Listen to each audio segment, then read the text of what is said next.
भाई एक बार एक सासू और बहू आपस में बड़ा मिलजुल कर रही करती। तो भाई एक दिन सासू माँ की सहेली आ गई। तो सासू माँ ने अपनी बहू से कहा कि बेटी चाय बना के ला, मेरी सहेली आई है। तो बहू फटाफट चाय बना के ले आई।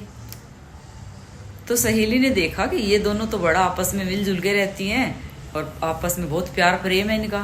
तो कहने लगी कि तेरी बहू तो बिल्कुल तेरी बेटी जैसी है। तो वो कहने लगी बेटियां तो फूल जैसी होती हैं लेकिन बहू तो पत्थर है। तो भाई ये बात बहू ने सुन ली।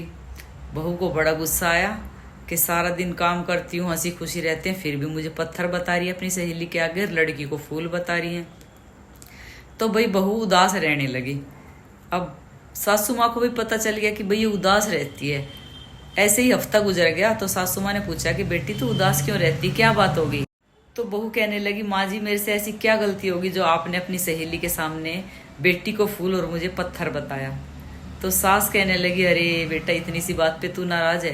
बेटियां तो फूल जैसी होती हैं जो एक दिन पराई हो जाती हैं, और बहू तो पत्थर होती हैं। और पत्थर होता है घर की नींव, जिससे नींव जहाँ से नींव बनती है घर की उसमें पत्थर लगाए जाते हैं, ईंट लगाई जाती हैं। तो बहुएं तो पत्थर की तरह होती हैं। इस घर की नींव है तू, जिससे ये घर चलता है। जिस घर में तू रहती है ये तेरे बिना घर घर नहीं है। जब बहू ही नहीं होगी तो घर कैसा होगा। तो मैंने तो बेटी से भी अच्छा बताया तुझे कि बहुएं तो घर की नींव होती हैं और बेटियां तो एक दिन पराई हो जाती हैं, और तू इतनी सी बात पे बुरा मान गई। तो भाई बहू कहने लगी सॉरी मम्मी। तो भाई आप लोगों को क्या लगता है कि बहू घर की नींव होती है या नहीं, कमेंट करके जरूर बताना। बोलो राधे राधे।